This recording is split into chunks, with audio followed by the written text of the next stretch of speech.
सो बचा पार्टी, आप सबका स्वागत है करियर शाला में। आज की जो वीडियो है वो है राष्ट्रीय राजमार्ग प्राधिकरण के ऊपर। यहाँ पे वैकेंसीज निकली हुई हैं।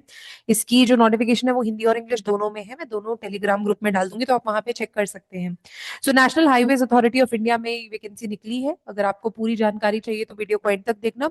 इसके अंदर डिटेल्ड जानकारी मैं बताने वाली हूँ, और आप तैयारी कैसे कर सकते हैं कॉम्पिटेटिव एग्जाम की वो भी बताने वाली हूँ। अगर हम बात करें डिप्टी मैनेजर की, फाइनेंस अकाउंट्स का डिप्टी मैनेजर ग्रुप ए की पोस्टें निकली हैं। मैक्सिमम एज 30 है और यूआर के लिए 5 है। टोटल वैकेंसीज 9 है। पीडब्ल्यूडी टी की 1 है। तो यहाँ पे हमारे पास आ जाती है लाइब्रेरियन की वैकेंसी, लाइब्रेरियन इंफॉर्मेशन असिस्टेंट की वैकेंसी, जो कि ग्रुप बी की वैकेंसी है। एज 30 दे रखी है और इसकी वैकेंसी 1 ही है, एक ही है। और जूनियर ट्रांसलेशन की वैकेंसी जो आ जाती है वो आ जाती है 30 एज, ग्रुप बी की वैकेंसी। और इसके अंदर जो इन्होंने वो दे रखी है, वैकेंसी दे रखी है, वो भी एक दे रखी है। अगर बात करते हैं अकाउंटेंट की, तो अकाउंटेंट की काफी अच्छी वैकेंसीज हैं। तो 30 वैकेंसीज हैं और 30 इयर्स एज है, 42 इसकी वैकेंसीज हैं। स्टेनोग्राफर की 28 है और एज और 31 इसकी वैकेंसीज हैं। तो अगर आप अप्लाई करना चाहते हैं तो आप इसके लिए अप्लाई कर सकते हैं। अच्छी अपॉर्चुनिटी है आपके लिए। ठीक है, तो ये आपके पास वैकेंसीज हैं। इसके बाद इंपॉर्टेंट चीज यहाँ पे है कि आपके पास जो रिजर्वेशन है वो भी आपको क्लियर बताया हुआ है। ग्रुप ए की पोस्ट के लिए अगर आप जाते हैं तो डिप्टी मैनेजर की पोस्ट है। डिप्टी मैनेजर के लिए आपको चाहिए, आपको बेंचमार्क भी दिया हुआ है, तो आपको अकॉर्डिंगली बेंचमार्क डिसेबिलिटीज को भी चेक ऑन करना पड़ेगा। ये पीडब्ल्यूडी की सारी डिसेबिलिटीज के बारे में क्लियर बताया हुआ है। आप अगर इसमें फॉल करते हैं तो ही आप अप्लाई कर सकते हैं, अदरवाइज आप इसके लिए अप्लाई नहीं कर सकते।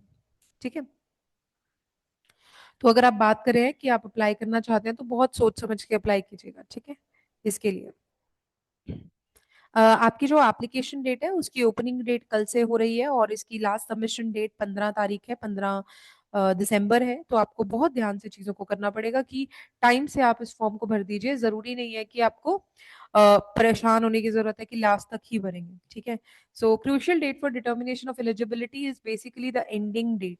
ठीक है, लास्ट डेट। अगर कोई एक्सटेंड हो जाती है तो वो डेट होगी, नहीं तो ये एंडिंग डेट आपकी सारी चीजों के लिए लास्ट डेट ही मानी जाएगी। और date of CBT and other stages सब बाद में आपको इंटीमेट कर दिया जाएगा। ठीक है, सो ये बाद में आपको सब क्लियर बता देंगे कि कैसे करना है, क्या करना है। ओके, तो रिजर्वेशन के बारे में बहुत डिटेल्स दे रखी हैं, आप पूरी तरह से चेक कर सकते हैं तभी अप्लाई कीजिएगा अगर आप रिजर्वेशन कैटेगरी से हैं तो। ठीक है, सो फिजिकल रिक्वायरमेंट्स आपको दे रखी है कि डिप्टी मैनेजर की क्या होनी चाहिए, लाइब्रेरियन की क्या होनी चाहिए, जूनियर ट्रांसलेशन ऑफिसर अकाउंटेंट की क्या होनी चाहिए, और स्टेनोग्राफर की क्या होनी चाहिए। बिल्कुल अच्छे से चेक करके फिर ही फॉर्म भरिएगा। पीडब्ल्यूडी का क्लियर इन्फॉर्मेशन सेटअप इन्होंने दे रखा है। ठीक है, सो एक एक चीज बहुत डिटेल में दे रखी है, क्या बेंचमार्क डिसेबिलिटीज है, कैंडिडेट को क्या क्या मतलब किस किस चीज में होना चाहिए। ठीक है, सो वो चीजें बहुत ही क्लियरली इन्होंने मेंशन कर रखी है and I think that's a good thing.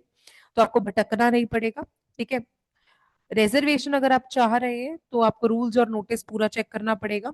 They should be in possession of requisite certificate. Certificate आपके पास सभी होने चाहिए, तभी आपकी ये रिजर्वेशन मानी जाएगी। They are a bit strict in that, you have to be very clear. यहाँ पे सिलेक्शन बॉन्ड की बात हो रही है, तो सिलेक्शन बॉन्ड की अगर मैं बात करूं तो अगर ग्रुप ए से आप कर रहे हैं तो 5 लाख का सिलेक्शन बॉन्ड होगा और 3 इयर्स का टाइम होगा। मतलब 3 साल आपको नौकरी करनी पड़ेगी, आपको 5 लाख रुपए देने पड़ेंगे अगर आपको बीच में टर्मिनेट होना है तो। नहीं तो आपको उसके बाद डेट ऑफ ज्वाइनिंग आपकी जो भी रहेगी उसके बाद आप रिजाइन करते हैं 3 साल के बाद तो कोई दिक्कत नहीं है। यहाँ पे अगर ग्रुप बी और सी की बात करें तो बॉन्ड उनका भी 3 साल का ही है, लेकिन 3 लाख रुपए आपको देने पड़ेंगे अगर आप टाइम से पहले छोड़ देते हैं। ठीक है, ये बात बिल्कुल ध्यान रखिएगा।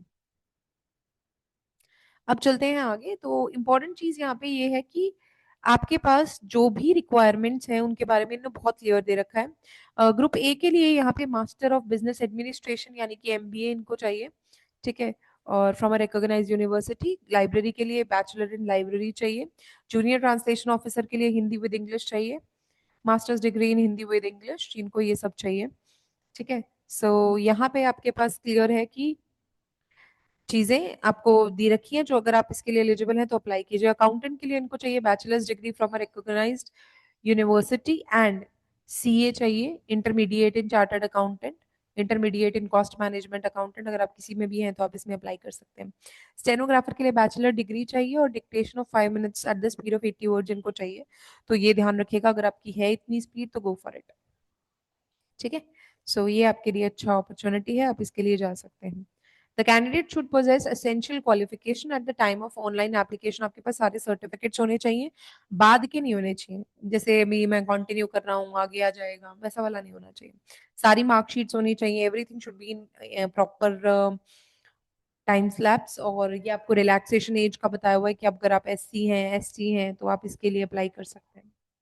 ठीक है, और अटेंड मिनिमम एज आपको दी हुई है 18 ईयर्स, 18 से ऊपर ऊपर वाले ही अप्लाई कर सकते हैं, 18 से नीचे वाले अप्लाई नहीं कर सकते। ठीक है, so that is the maximum age that you can be relaxed for. उसके बाद इसकी जो प्रोसेसिंग फीस है, ठीक है, और कैंडिडेट्स की जो डेट ऑफ बर्थ है वो 10th क्लास वाले सर्टिफिकेट से मैच होगी। इसकी प्रोसेसिंग फीस 500 रुपीज है for unreserved, for SC ST and PWD nil, कोई फीस नहीं है। तो ऑनलाइन मोड से ही इसका पेपर भरा जाएगा, कल से इसकी वेबसाइट ओपन हो जाएगी, आज ओपन नहीं है। तो जिनको हिंदी में चाहिए तो मैं हिंदी में भी इसका जो नोटिस है वो सेंड कर दूंगी टेलीग्राम ग्रुप के अंदर, आप टेलीग्राम ग्रुप जरूर लाइक कर लीजिएगा। ठीक है, अब अगर आप 2 पोस्टों के लिए भरते हैं तो यहाँ पे एक बहुत इंपॉर्टेंट नोटिस है, तो आप बाद में परेशान हुए। However the candidate who will be doing so they will be schedule of examination for any 2 post में कोइंसाइड, तो वो खुद रिस्पॉन्सिबल होंगे, ये लोग रिस्पॉन्सिबल नहीं होंगे। आप अगर आप एक से ज्यादा पोस्ट के लिए भर रहे हैं और दोनों का एग्जाम कोइंसाइड कर चाहता है तो आप रिस्पॉन्सिबल होंगे, वो नहीं होंगे। ठीक है, ये ध्यान रखिएगा एग्जैक्टली exactly, ठीक है। और आपको सेपरेट एप्लीकेशन फॉर्म भरना पड़ेगा along with the prescribed fee for each post, तो फीस भी अलग भरनी पड़ेगी, तो इससे बेटर है एक ही के लिए भरिए, अगर कोइंसाइड हो गए तो फिर आपको दिक्कत हो जाएगी। ठीक है, तो 2 के लिए बिल्कुल मत भरिएगा। ये जर्नल इंस्ट्रक्शंस हैं, जो भी इंस्ट्रक्शंस आपको दी जाती हैं कि पेपर भरना कैसे है, so I am not going for that. ठीक है, ये प्रिस्क्राइब के लिए अगर किसी को जरूरत है तो अब आते हैं स्कीम ऑफ एग्जामिनेशन के ऊपर। तो एग्जामिनेशन की इन्होंने स्कीम ये डिप्टी मैनेजर की दे रखी है कि किस तरह का पेपर होगा। सो डिप्टी मैनेजर की स्कीम आप चेक कर लीजिएगा कि आपको कैसी चाहिए, लॉजिकल रीजनिंग, क्वालिटेटिव एप्टीट्यूड, और इसके बाद जर्नल नॉलेज और जर्नल वर्बल एबिलिटी, उसके बाद डोमेन स्पेसिफिक क्वेश्चंस होंगे, 120 क्वेश्चंस होंगे, उसके बाद इंटरव्यू होगा and then he will be finalised. अगर मैं लाइब्रेरी एंड इंफॉर्मेशन की बात करूं तो इसके अंदर भी वही होगा, part 1 that is logical reasoning 15 marks की होगी, क्वालिटेटिव एप्टीट्यूड आपका 15 मार्क्स का होगा, जनरल नॉलेज 15 की होगी, और वर्बल एबिलिटी आपकी 15 की होगी। टोटल 120 मार्क्स का पेपर होगा। ठीक है, 2 आवर्स का पेपर होने वाला है, तो आप इसके लिए अप्लाई कर सकते हैं। यहाँ पे आपको जर्नल ट्रांसलेशन ऑफिसर का दिया हुआ है, जनरल नॉलेज, लॉजिकल रीजनिंग सब कुछ बीच में 20-20 मार्क्स का, और 80 मार्क्स का ट्रांसलेशन 120 मार्क्स का होगा। अकाउंटेंट का वही 10-10-10 का होगा, और 80 मार्क्स का उनका डोमेन स्पेसिफिक होगा। स्टेनो का लॉजिकल रीजनिंग, जनरल नॉलेज और वर्बल एबिलिटी यानी कि इंग्लिश लैंग्वेज का टेस्ट होगा 120 मार्क्स का। ठीक है, और स्किल टेस्ट होगा स्टेनो के लिए, तो टाइम ड्यूरेशन आपको पता ही है कि 5 मिनट्स में 80 वर्ड्स आपको करने हैं। और इंग्लिश आपको दिया जाएगा इंग्लिश के लिए 50 मिनट्स टोटल टाइम, और time duration for candidates with script उनको 70 दिया जाएगा, 65 to 70 आपके पास है मिनिमम। ठीक है, सो आपके पास हिंदी और इंग्लिश दोनों के लिए ऑप्शन है, आप जिसके लिए भी अप्लाई करना चाहें। सबसे इंपॉर्टेंट चीज, इन्होंने एग्जामिनेशन सेंटर्स दे रखे हैं, अगर आपको कहीं से भी अप्लाई करना है तो आप इन एग्जामिनेशन सेंटर्स पे जा सकते हैं। पहले चेक कर लीजिए कि आपका एग्जामिनेशन सेंटर है या नहीं, तो एग्जामिनेशन सेंटर इन्होंने बहुत क्लियरली दे रखे हैं, तो आप इसके लिए अप्लाई कर सकते हैं। ठीक है, तो इसके बाद अपने पास आ जाता है एग्जामिनेशन सेंटर, ऑब्वियसली वो लोग आपका डिसाइड करेंगे, आपको फर्स्ट सेकंड थर्ड सिटी देनी होगी। ठीक है, जिनको स्किल टेस्ट के लिए बुलाया जाएगा उनको मेल के थ्रू इन्फॉर्म किया जाएगा। मार्किंग स्कीम इसमें नेगेटिव मार्किंग है, 0.25 मार्क्स की में नेगेटिव मार्किंग है। ठीक है, so negative marking of 0.25 marks यहाँ पे है। और ईमेल आईडी और फोन नंबर अपना करेक्ट दीजिएगा, ये बहुत इंपॉर्टेंट रहता है, बच्चों की बहुत सारी प्रॉब्लम्स इसी पे आ जाती है।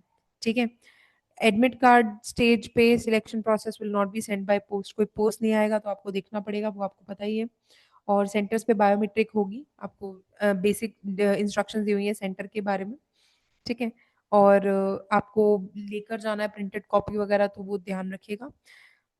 ये सब बेसिक इंस्ट्रक्शंस है, ये मैं नहीं बता रही हूँ, लेकिन अगर आप तैयारी कर रहे हैं तो मैंने स्टेनो की बुक नीचे डाल दी है, आप वहाँ से देख सकते हैं, तैयारी कर सकते हैं। कोई और भी बच्चा लेना चाहे बुक तो वहाँ से ले सकता है। नीचे मैंने लिंक डाल दिया है, so that is going to be helpful for you. और चॉइस ऑफ मीडियम आपको 2 लैंग्वेजेज़ दी जाएँगी, हिंदी और इंग्लिश। आंसर की आपको डेफिनिटली ऑनलाइन दिखाई जाएगी, आप रेज़ कर सकते हैं ग्रीवेंसेस, ठीक है? No grievance representation with regard to answer key after declaration of result will be entertain. आप पहले कर सकते हैं, बाद में नहीं कर सकते। ये तो सब में होता है, तो ये आपको पता ही है। तो ये कंप्लीट जानकारी है इसकी, ये इम्पोर्टेंट है, आप चेक कर लीजिएगा। ये चीज़ें जो एक्स्ट्रा है वो मैं नहीं बता रही हूँ, बट डेफिनिटली आप तैयारी पूरी रखिएगा और अगर आप भर रहे हैं पेपर को, be ready for an exam soon. Be ready for an exam soon मैं बोल रही हूँ, क्योंकि मुझे पता है कि ऐसा होता है कि बच्चे पेपर तो भर देते हैं लेकिन एग्जाम के लिए नहीं रहते। तो ये नेक्स्ट नीचे काफी चीजें दी हुई हैं, आप इसको चेक ऑन कर सकते हैं अगर आपके किसी काम की है तो। These are very very important, है ना? जो भी सर्टिफिकेट्स वगैरह आपके हैं, तो बहुत ध्यान से पेपर को भरिएगा। गलती करने का स्कोप मत रखिए, करेक्शन विंडो के बारे में कुछ नहीं बता रखा है, सो आपको बाद में बहुत दिक्कत होने वाली है। ऑल द वेरी बेस्ट, भरिएगा। और मैं हिंदी वाला वर्जन भी इसका डाल दूंगी ग्रुप के अंदर, अगर आप विलिंग है तो, ठीक है? तो आप चेक कर लीजिएगा।